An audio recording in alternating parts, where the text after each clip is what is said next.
예, 하나님께서 예배 드릴 수 있는 특권 주신 것도 감사하고요. 예배를 드릴 수 있는 환경을 만들어 주신 것도 감사합니다. 계속해서 저는 예수 그리스도의 재림의 징조에 관해서 말씀을 나누고 있습니다.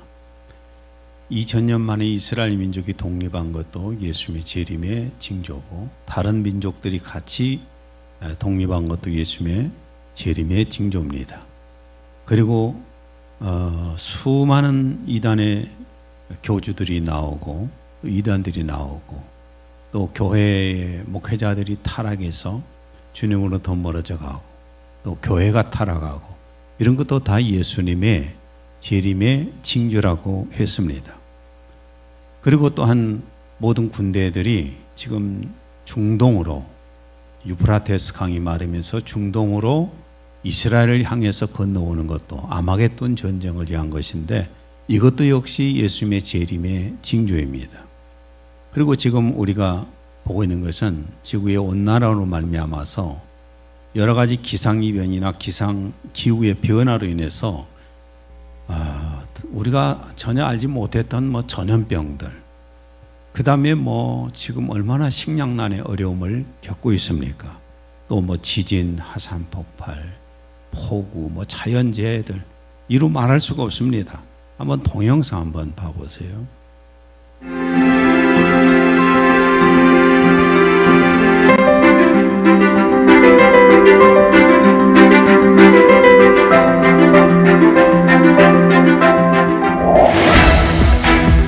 우리가 살고 있는 지구는 지금도 급격하게 변하고 있다. 이상 고온의 빙산은 녹아내렸고, 이딴 가뭄과 홍수, 여기에다 산불이 더해지면서 전 세계 곳곳에는 지구의 위기를 알리는 비상등이 켜지고 있습니다. 하루아침에 기온 30도가 떨어져 눈이 내리는 여름날이 있는가 하면, 평균기온 30도를 넘지 않던 유럽 국가에서는 40도를 웃도는 고온의 날씨가 지속되기도 한다. 지구 곳곳에 폭우와 폭염, 가뭄, 홍수가 빈번히 일어나고, 이로 인해 인류와 지구의 생물체는 모두 고통받고 있다. 전문가들은 지구 환경 변화의 원인이 인류의 활동이라 말하고 있는데, 자연에서 가장 빠른 기온의 변화 속도가 1000년에 1도가 상승하는 거예요. 그러니까 우리 사람들은 자연보다도 지금 10배나 빠르게 기온을 변화시키고 있다라고 하는 것이죠. 인간 활동이 자연에 미치는 영향이 압도적으로 커져서 보통 자연의 힘보다 인간의 영향이 더 커졌다. 지구 전체 생물체의 0.01%에 불과한 인류가 생물의 생태계를 바꾸고 생존을 위협하고 있는 것이다.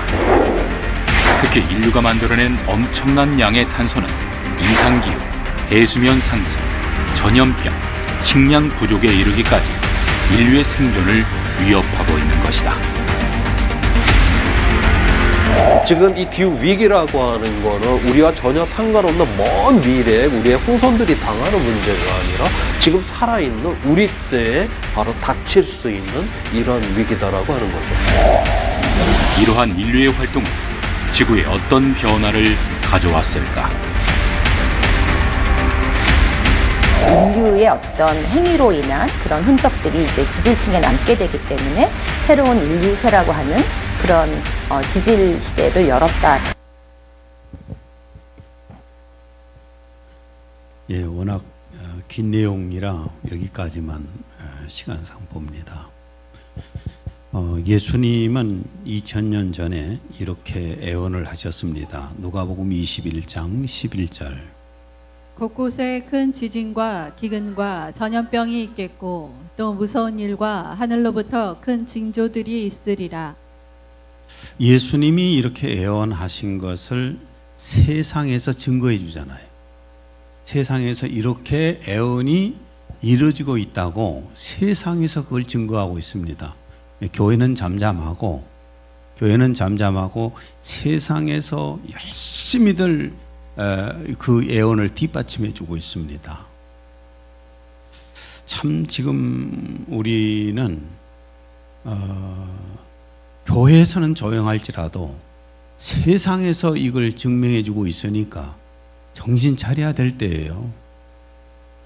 오늘은 예수님의 재림의 때가 되면은 두 짐승이, 그러니까 적그리스도, 세상을 통치할 적그리스도하고 거짓 선지자, 종교계를 통합을 해서 다스릴 큰 음녀, 이 두 짐승이 세상을 어떻게 지배할 것인가를 말씀을 통해서 보는데, 이 세상을 이 두 짐승이 지배할 수 있는 준비가 되었다면은 예수님의 지금 재림이 바로 앞에 있다는 것을 우리가 느낄 수 있어요.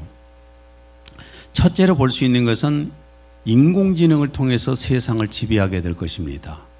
이 두 짐승은 약 2800년 전에 하나님께서 다니엘 선지자에게 를 통해서 하신 예언입니다. 다니엘서 12장 4절. 다니엘아, 마지막 때까지 이 말을 간수하고 이 글을 봉함하라. 많은 사람이 빨리 왕래하며 지식이 더하리라. 예, 엄청나게 빠른 시대가 올 것이고 엄청난 지식의 시대, 곧 과학의 시대가 온다는 그런 말씀입니다. 지금 엄청나게 빠른 시대가 되었다는 것은 설명하지 않아도 다 합니다. 광주에서 서울까지 한 200년 전만 해도 말을 타고 달려도 며칠 가고, 사람이 걸어서 가게 되면은 한 달은 가야 했을 겁니다. 그런데 지금 비행기 타면은 1시간이면 가고, KTX 타면은 1시간 50분이면 가고, 자동차로 나같이 느리게 운전하면서 가는 사람도 뭐 몇 시간이면 가지 않습니까? 그렇게 빨라진 건 분명한 사실이죠. 그뿐만 아니라 컴퓨터 이 네트워크를 통해서, 이 통신망을 통해서 세계가, 인터넷을 통해서 세계가 하나가 되어 있어요. 이미 하나로 전 세계가 모든 정보를 교환을 하고 있습니다. 이렇게 빨라졌어요. 모든 부분에서 컴퓨터를 통해서 인터넷을 사용하지 않는 데가 어디 있겠습니까? 지금 그렇게 빨라졌습니다. 그런데 제4차 혁명 시대에 들어와서는 AI의 시대가 되었습니다.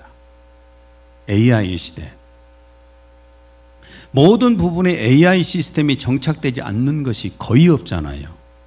스마트폰, 모든 가전제품들, 자동차, 의료 분야, 금융 분야에서도 인공지능이 대부분 일을 처리하고 있습니다. 나는 사평집에서 아내가 빨래를 해가지고 탈수를 하라고 그러더라고요.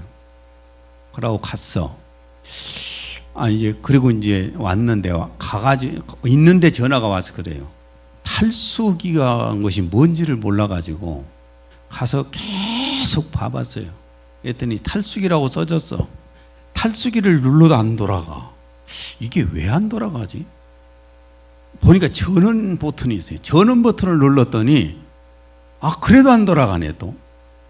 그래서 또 탈수기를 눌렀던가 해갖고 시작인가 누르고 하니까 그때 돌아가는데, 나중에 보니까 이게 말라가지고 거의 말라 있는 상태.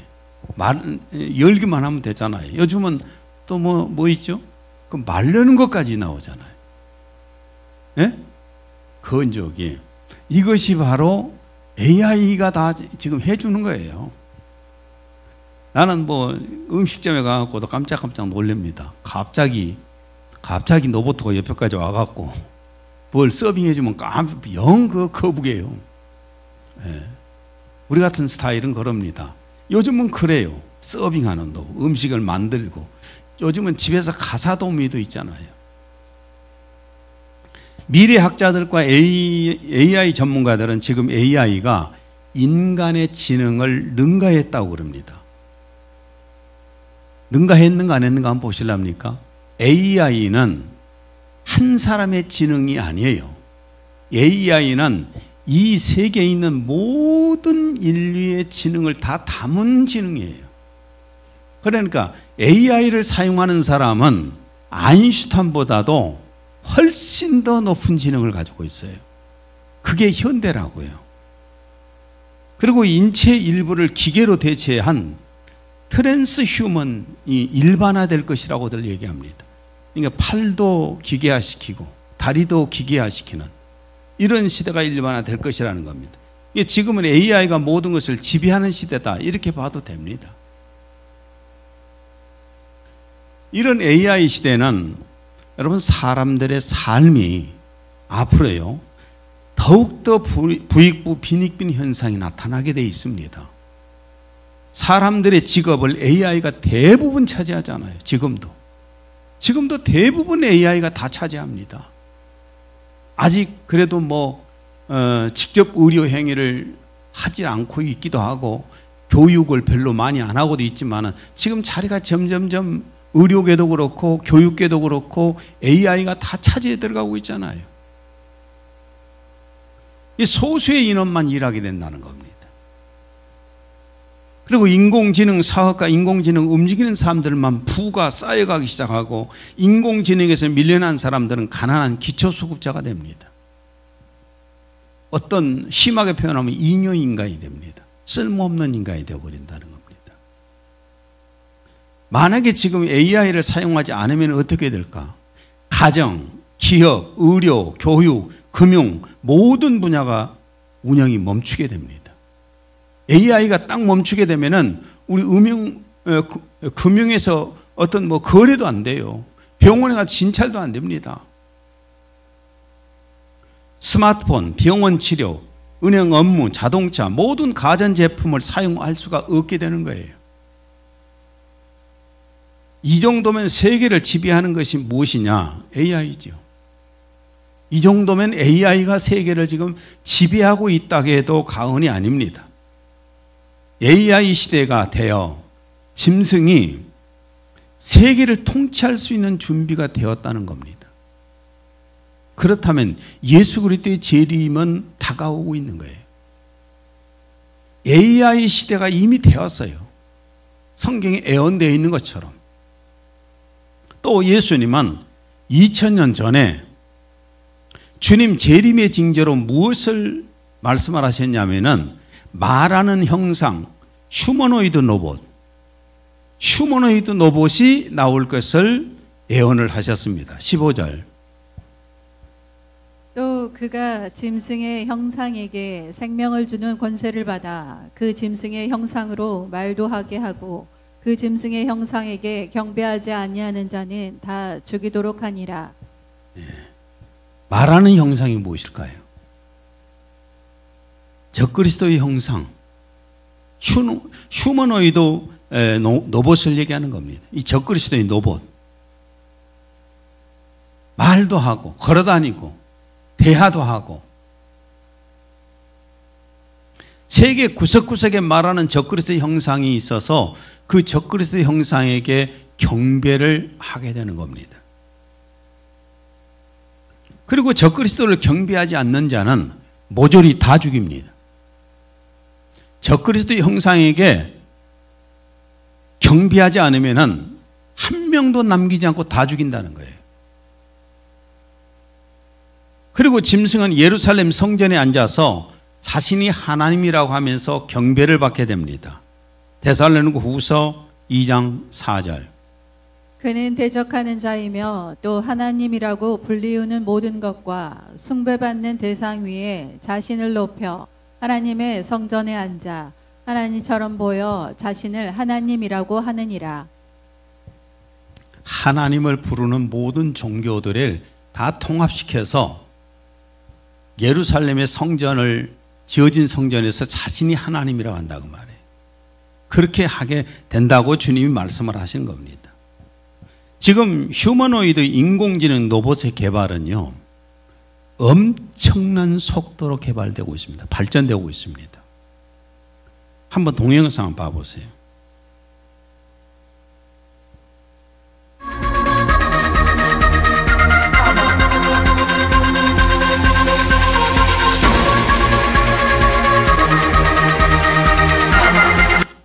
그게 반항하는 로봇을 AI가 그린 것입니다. AI가 그린 것이 AI가. 근데 지금 AI 로봇이 반항도 하고 있잖아요. 사람들한테. 앞으로 이 사람과 휴머노이드 로봇이 함께 살아갈 것입니다. 사람의 생각과 지식 그리고 윤리, 자의식 등 방대한 양의 데이터를 학습시키게 되는 겁니다. 이런 로봇이 지금도 나와 있고 사람과 대화도 하고 마치 사람처럼 생각하게 됩니다. 그러니까 이 적그리스도의 휴머노이드 로봇이 만들어져서 전 세계 구석구석에 있으면서 다 경배하게 만드는 거예요.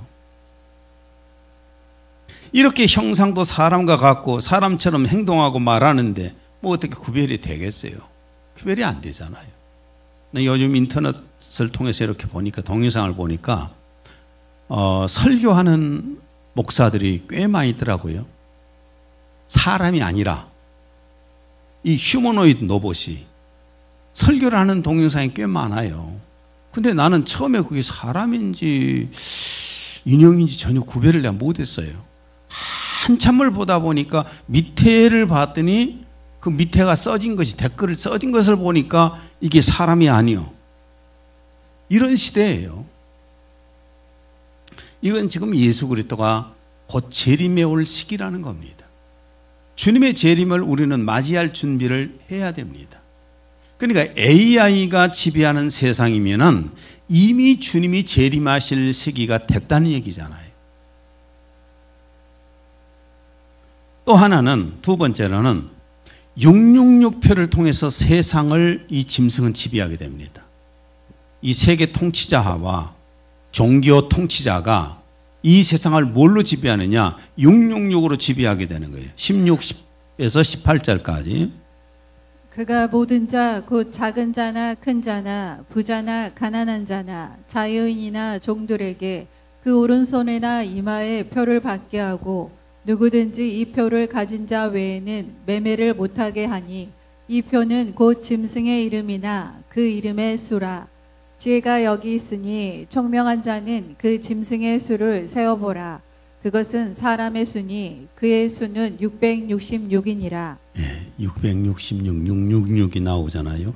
여기 짐승이 누구인가? 1절을 읽습니다. 내가 보니 바다에서 한 짐승이 나오는데 뿔이 10이요 머리가 7이라. 그 뿔에는 10 왕관이 있고 그 머리들에는 신성 모독하는 이름들이 있더라. 예, 다니엘서 7장 17절. 그 네 큰 짐승은 세상에 일어날 네 왕이라. 예, 이 짐승은 세상을 다스릴 왕이라는 겁니다. 통치자. 짐승은 세상에서 나올 세계를 지배할 통치자입니다. 4절.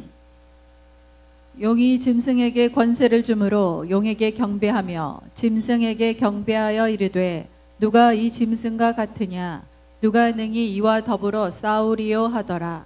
예, 용, 사탄이 이 세계를 지배할 통치자에게 사탄이 강력한 힘을 주기 때문에 그 힘을 통해서 세계를 지배하게 되고 세계를 지배할 때 사람들이 용을 사탄을 숭배도 하지만은 이 짐승 통치자도 신으로 숭배하게 된다는 겁니다. 그런데 이 666표는 누구의 이름의 숫자인가? 17절, 18절. 이 표는 곧 짐승의 이름이나 그 이름의 수라. 지혜가 여기 있으니 총명한 자는 그 짐승의 수를 세어보라. 그것은 사람의 수니 그의 수는 666이니라. 예, 여기 666은 누구 이름이에요? 짐승의 이름이라겠지요. 짐승의 이름이고 짐승의 이름의 숫자라겠지 않습니까? 그럼 666은 무엇을 표하는 것인가? 매매 허가증이겠어요.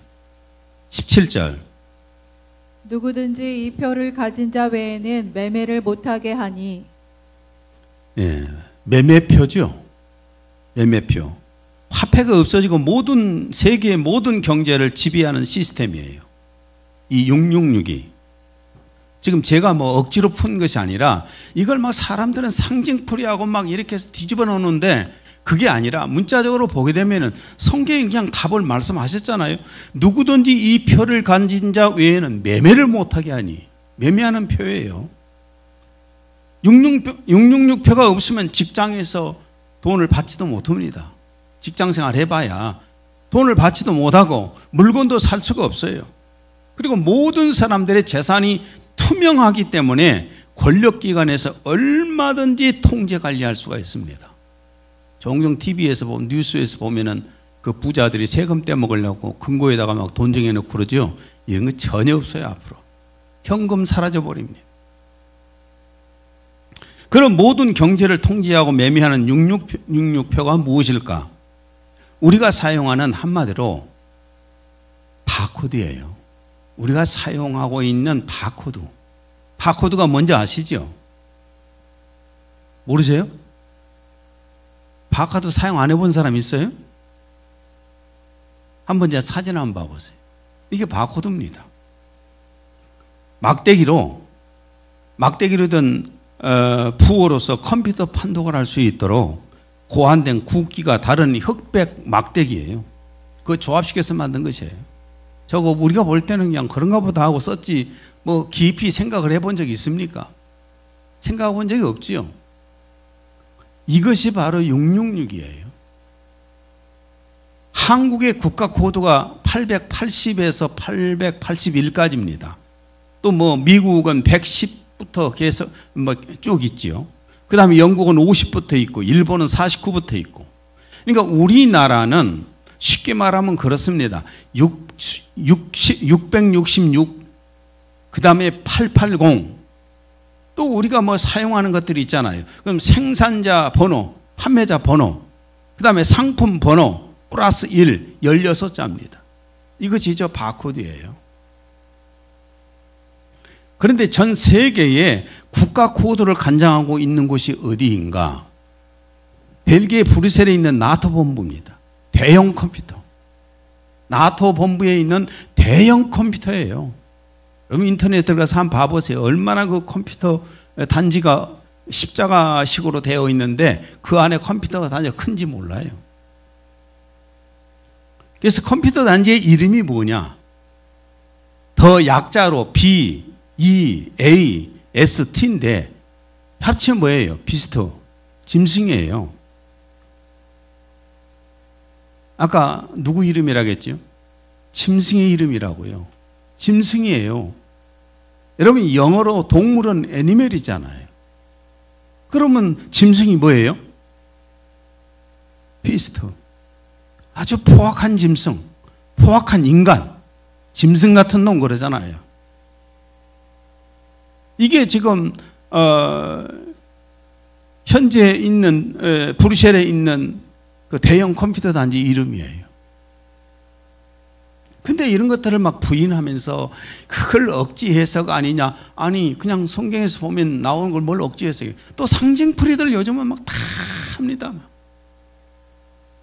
6원 뭘 상징하고 또 6원 뭘 상징하고 또 6원 뭘 상징하고. 아 그게 누가 상징풀이를 가르쳐 줬어요? 지금 666표는 말 그대로 666표는 매매허가증이에요. 매매허가증. 이것이 없으면 사람은 굶어 죽는 상황이 됩니다. 지금 우리는 현금이 거의 없는 666표로 매매하고 있습니다. 현금 지금 필요 없어요. 나 2달 전인가 10만 원을 내가 넣어놨어요. 비상금으로. 넣어놨다가 엘림이 나우스 갈 때 야 비상금으로 그래도 현금 하나 조금은 있어야 되지 않냐 5만 원 줬어요. 그리고 5만 원 지금 나한테 있어요. 꼭 필요하다면 내가 드릴게요.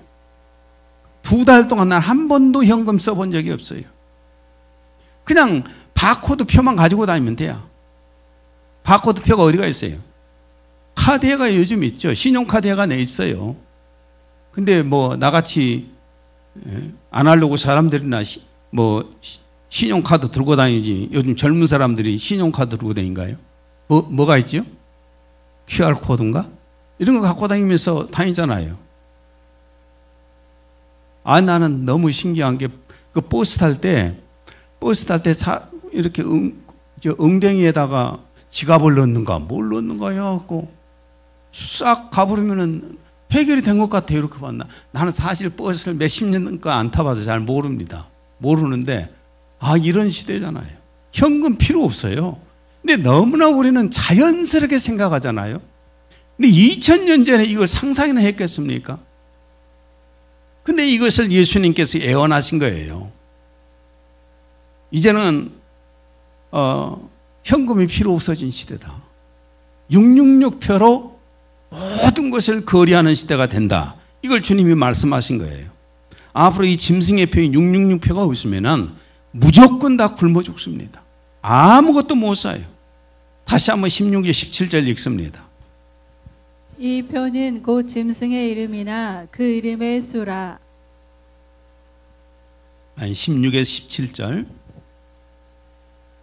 그가 모든 자, 즉 작은 자나 큰 자, 부자나 가난한 자, 자유자나 종이나 그들의 오른손이나 이마에 표를 받게 하고 그 표나 그 짐승의 이름이나 그의 이름의 숫자를 지닌 사람을 제외하고는 아무도 사거나 팔 수 없게 하더라. 이 바코드 안에가 그 사람의 경제력도 다 돈도 재력도 들어있잖아요. 자기 재력만큼 돈을 쓰는 거니까. 그리고 성격도 들어가고요. 나중에는 직업도 들어가고요. 학력도 들어가고요. 고향도 들어가고요. 가족관계까지 들어가고요. 취미까지 다 들어갑니다. 그러니까 그 사람의 모든 것을 통제할 수 있는 것이 뭐냐면은 이 666 바코드예요. 666표가 있는 자만이 물건을 사고 팔 수 있고 직장을 다닐 수 있고 여행을 누릴 수 있고 666표가 없으면 아예 먹고 살 수가 없습니다. 짐승에게 경배하지 않는 자는 또 살아남을 수가 없다고 했습니다. 15절. 짐승의 우상에게 경배하지 아니하는 자는 몇이든지 다 죽이게 하더라. 이런 시대가 온다고 주님이 2000년 전에 예언을 해 두신 거예요. 근데 지금 현재 이루어져 있고 있는데 우리는 너무 자연스럽게 쓰면서 좋다고 그러고 이게 무슨 예수님하고 뭔 관계 있냐고들 신학자들이 해석들 하잖아요. 상징풀이 해버리고.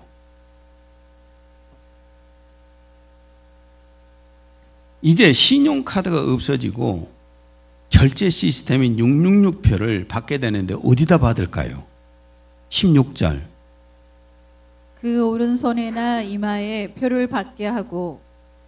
이 말이 안 될 것 같지요? 여러분 바코드가 오른손 등이나 이마에다 받게 된다. 이것을 여러분 믿어집니까? 뭔 그런 시대가 오냐고. 이마에다 무슨 그런 표를 받느냐고.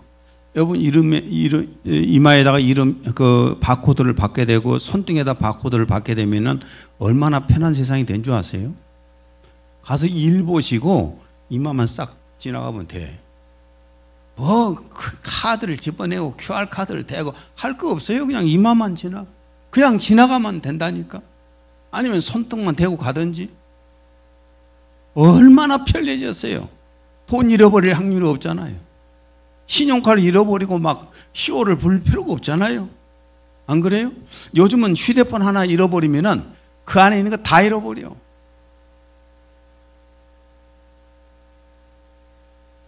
짐승의 이름이 666표를 이 마크를 받는다는 것은 짐승의 소유권을 인정하는 겁니다. 이마에다 받고 손등에 받는 것은 짐승이 브뤼셀 컴퓨터를 통해 전 세계를 통치하게 되는 거예요. 지금 테슬라 모터스 일론 머스크 이 사람이 지금 프로젝트를 추진 중에 있는데 뉴럴링크라는 프로젝트를 지금 추진 중에 있습니다. 뉴럴링크가 뭐냐면 뇌에다가 미세한 칩을 이식해요. 뇌에다가 미세한 칩을 이식을 해서 사람과 컴퓨터를 직접 연결하는 기술입니다. 뇌에다가 칩 하나를 딱 박아놓으면은 컴퓨터하고 바로 연결이 돼요. 컴퓨터에 있는 모든 자료가 내 뇌로 다 들어오는 겁니다. 이걸 지금 머스크가 지금 준비하고 있어요. 일론 머스크는 환자들의 머리에 컴퓨터 칩을 성공적으로 이식했다고 발표했습니다. 그것도 뭐 작년인가 그작년인가 발표했어요. 그 다음에 또한 중국은 지금 상당히 무서운 나라입니다. 안면 인식기를 만들어 가지고 사람들을 이 얼굴 딱 이 카메라가 수없이 많은 곳에 카메라들이 있는데 사람이 지나가면 안면을 다 인식을 해버리고 그 사람의 전체를 알아보게 됩니다. 그 다음에 그 경제력까지 알게 됩니다. 그리고 어떤 물건을 사고 나서 안면 인식으로 해서 해결되기도 합니다. 이게 지금 중국이에요. 이런 것들이 하나의 그런 과정으로 가는 과정이라고 볼 수가 있습니다. 이제 몸에 컴퓨터 칩을 심는 칩 임플란트 휴먼 혁명 시대가 온다고 그럽니다. 우리나라에서는 애완동물 몸에 마이크로칩을 심었잖아요. 법적으로 이것을 의무화해서 애완동물을 전산상으로 관리하고 있습니다. 전산상으로. 그러니까 666표 칩 하나로 모든 것이 가능한 시대가 옵니다. 모든 것이 가능한 시대. 칩 하나로 그 사람의 건강 상태를 실시간으로 모니터링 할 수가 있습니다. 심장 박동 체크를 할 수가 있고요. 당뇨 환자의 혈당 수치를 체크할 수 있고요. 자동으로 이런 것들을 관리가 되는 거예요. 칩으로 실시간 건강을 체크할 수가 있고 또 놀라운 것은 칩 하나를 심어놓으면 그 사람의 마음 상태까지도 측정을 한답니다. 우울해하는가 이것까지 잡아서 치료도 할 수 있다는 거예요. 생각해 보면 무서운 시대가 옵니다. 코로나 팬데믹 기간에 백신을 맞지 않는 사람들은요, 공공시설에 못 들어갔어요. 식당, 운동시설, 대형마트 등을 금지함으로써 기본 생활체제를 불가능하게 만들었습니다. 우리 코로나 팬데믹 때 경험해 보셨잖아요, 다. 심지어 백신을 맞지 않는 사람은 생계를 이어가기가 굉장히 어렵게끔 회사 방침까지 세우게 됐어요. 그런데 백신 패스는 상당히 불편은 하지만은 당장 굶어 죽지는 않았잖아요. 먹고는 살았잖아요. 그러나 백신을 맞은 사람에게 특권을 부여했습니다. 우리는 이걸 경험했어요. 얼마 전에. 그런데 666표를 받지 않는 사람은 죽이고 받은 사람에게 특권을 준다면은 받지 않을 사람이 얼마나 있을까요? 666표를 내 이마나 손등에 받지 않으면은 아무것도 할 수가 없고 아무런 물건도 살 수도 없고 어디를 가지도 못하고 병원도 못 가고 마트도 가봐야 물건도 못 사고 여행도 못 하고 이렇게 된다면은 거기다가 죽인다고 그러면은 안 받을 사람이 여기 몇 명 있을까요? 한번 저 쳐다보세요. 졸지 마시고. 졸지 마시고 한번 쳐다보세요. 여러분 이런 상황 속에서 안 받을 수 있겠어요? 죽인다는데 아무 생활도 못하고 굶어 죽든지 갇혀 죽든지 아니면은 잡아다가 처형을 당하든지 이런 상황이 되는데 666표를 받지 않을 사람이 얼마나 있겠어요? 여러분 코로나 기간 동안에 사회적 거리를 두고 교회 예배드리지 말라니 교회 다 문 닫아버리잖아요. 예배를 안 드려버리지 않습니까? 그 피해가 지금까지 교회들이 오고 있어요. 문 닫아버렸어요, 교회. 그런 사람들이 아니 아무것도 살 수 없다는데 표를 안 받아요? 죽인다는데 표를 안 받아요? 나는 별로 없다고 봅니다. 예수님은 짐승의 표인 666표를 받은 사람들의 종말을 말씀하십니다. 계시록 16장 2절 첫째 천사가 가서 그 대접을 땅에 쏟음에 짐승의 표를 받은 사람들과 그 우상에게 경배하는 자들에게 악하고 독한 종기가 나더라. 이 바코드 666표를 받은 사람들은 이마나 손등에 받은 사람들은 악하고 독한 종기가 나더라. 이게 부작용이겠지요. 부작용이잖아요. 지금 애완견들 보세요. 요즘 애완견이라고 하면 안 되는 뭐라고 한가요? 반려견이라고 하죠. 예, 또 오늘 내가 고소당할지 모르니까. 예. 반려견에다가 마이크로칩을 심었다가 부작용들이 일어나가지고 그 피부에 문제 생긴 거 많죠. 예. 차인박 피부과 병원에 뭐 그 개 데리고는 안 올 거예요. 칩 심은 개들이 부작용이 일어나서 피부병들이 발생을 한다니까요. 사람도 마찬가지죠. 이마에다가 표를 받게 되면은 분명히 부작용이 일어난다는 겁니다. 근데 그 부작용이 뭐냐? 악하고 독한 종기가 난다는 겁니다. 14장 9절에서 11절. 만일 누구든지 짐승과 그의 우상에게 경배하고 이마에나 손에 표를 받으면 그도 하나님의 진노의 포도주를 마시리니 그 진노의 잔에 섞인 것이 없이 부은 포도주라. 거룩한 천사들 앞과 어린 양 앞에서 불과 유황으로 고난을 받으리니 그 고난의 연기가 세세토록 올라가리로다. 짐승과 그의 우상에게 경배하고 그의 이름표를 받는 자는 누구든지 밤낮 쉼을 얻지 못하리라. 누가 하신 말씀이에요? 예수님이 하신 말씀이에요. 예수님이 직접 계시해 주신 말씀이에요. 요한을 통해서. 그렇죠? 직접 계시해 줘서 애언하게 만들었잖아요. 수많은 학자들이 계시록의 사건을 다 어디다 맞추냐면 네로 때 그 환란 여기다 갖다 맞추는 경우가 있고 막 상징풀이하고 이상하게 또 꼬아놔요. 나 이 학자들 이 설교를 학자들이 들을 리도 없지만은 학자들이 기가 막히게 머리가 난 좋다고 생각합니다. 1은 뭘 상징하고 2는 뭐 상징하고 3은 뭘 상징하고 4는 뭐 상징하고 5는 뭐 상징하고 6은 뭐 상징하고 7은 뭐 상징하고 뭐 10은 뭐 상징하고 11은 뭐 상징하고 뭘 계속 1414만 4천까지 뭐 상징한다고 전부 다 해놨어. 근데 나 이 사람이 조용하게 책 보지 말고 한번 물어보면은 다 답을 할까 싶어요. 아마도 IQ가 400이 넘은 사람들 같아. 나는 그걸 여러 번 읽어봤는데도 뭘 말했더라? 잊어버려요. 천은 뭘 상징하느냐? 무한대로 상징한다는 거예요. 그래서 무천년주의가 나온 거예요. 참 나 이게 답답한. 그러나 여러분 들으십시오. 여러분은 학자들의 말을 듣는 것도 아니고 목사의 말을 듣는 것도 아니고 오직 예수님의 말씀만 믿으세요. 예수님이 분명히 말씀하셨잖아요. 666표를 받는 자는 다시는 구원의 길이 없고 이 땅과 내세의 형벌이 있다는 겁니다. 이 땅에서도 형벌이 있지만은 내세의 형벌이 있어요. 666표를 사용하고 있지만은 어떤 경우에도 우리는 666표를 지금 사용하고 있잖아요.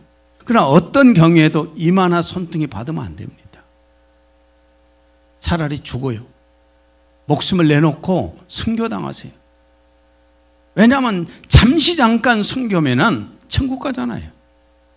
그런데 그 표를 이 땅에서 좀 살아보려고 벗게 되면은 영원한 지옥이 고통이고 또 이 땅에 살면서도 이 악하고 독한 종기로 인해서 고통을 받을 것인데 저는 담임 목사로서 여러분에게 분명하게 말씀을 드립니다. 받지 마세요. 목사들 가운데 찬반이 있더라고요. 받아도 된다. 받지 마라. 뭐 이런 찬반들이 막 있어요. 보니까. 받지 마세요. 말씀을 마무리 짓습니다. 예수님께서 직접 말씀하신 주님 재림의 징조들이 현 시대에 이렇게 많이 나타나고 있잖아요. 이스라엘 민족의 독립, 또 교회의 타락하고 적그리스도들이 엄청나게 많이 나오고 있는 모습을 보고 지금 중동 쪽으로 전쟁을 위해서 준비되어 가고 있고 유프라테스 강이 성경 말씀대로 다 말라버리고 있잖아요. 그 다음에 보신 것처럼 예수님이 예언하신 것처럼 자연재해가 이런 말도 못하게 막 일어나고 있는데 난 정신을 못 차리겠어요. 뉴스를 보면. 밥 먹을 때는 우리는 늘 뉴스를 봅니다. 아내하고 둘이. 좀 누가 같이 와서 밥 좀 먹어봐요. 둘이밖에. 늘 카페에서 밥 먹으면서 TV 뉴스를 틀어놓고 봐요. 내 아내 입에서 아이고 어디서 홍수가 났네. 어디도 홍수가 났네. 아이고 어디가 뭐 지진이 일어났네. 어디가 화산 폭발이 됐네. 계속 밥 먹으면서 그래. 목구멍에 안 넘어가 밥이. 지금 세상이 그런다니까요. 조금 전에 보셨죠? 동영상. 이게 지금 이런 세상인데 주님이 재림할 시기가 임박했잖아요. 그리고 오늘 말씀 나눈 것처럼 AI가 세계를 지배하고 있고 그 다음에 또한 666표 이 바코드가 세계를 지배하고 있잖아요. 예수님의 재림은 지금 다가오고 있습니다. 그렇다면 우리가 예수님을 진짜 믿는 사람이라면 예수님의 재림의 임박성과 자신의 몸의 부활을 위해서 준비해야 됩니다. 계시록 22장 12절 13절 보라 내가 속히 오리니 내가 줄 상이 내게 있어 각 사람에게 그가 행한 대로 갚아주리라. 나는 알파와 오메가요 처음과 마지막이요 시작과 마침이라. 보라 내가 속히 오리니 내가 줄 상이 내게 있어 각 사람에게 그가 행한 대로 갚아주리라. 마태복음 24장 44절 그러므로 너희도 준비하고 있으라. 너희가 생각하지 않은 시간에 인자가 올 것이기 때문이라. 저는 여러분에게 분명히 이런 말씀들을 과감없이 전했습니다. 나는 여러분이 정신적으로 영적으로 깨어있기를 바랍니다. 그리고 예수님 오실 때에 부활되어서 주님 앞에 갈 수 있었으면 좋겠어요. 그리고 주님 앞에 가서 상도 받았으면 좋겠습니다. 기도합니다. 하나님 아버지, 오늘 예수님 재림의 징조로 네 번째 시간으로 AI가 세계를 지배하고 666표가 세계를 지배하고 있다는 것을 전했습니다. 주님이 오실 시기라는 것을 전했습니다. 주님이 오늘 오실지 내일 오실지는 모르겠지만 분명히 주님이 오실 시기라는 것을 압니다. 주님 어서 오시옵소서. 그리고 오늘 말씀을 들은 성도들도 주님의 재림을 준비하게 하시고 자신의 몸의 부활을 준비하게 하여 주옵소서. 예수님 이름으로 기도했습니다. 아멘.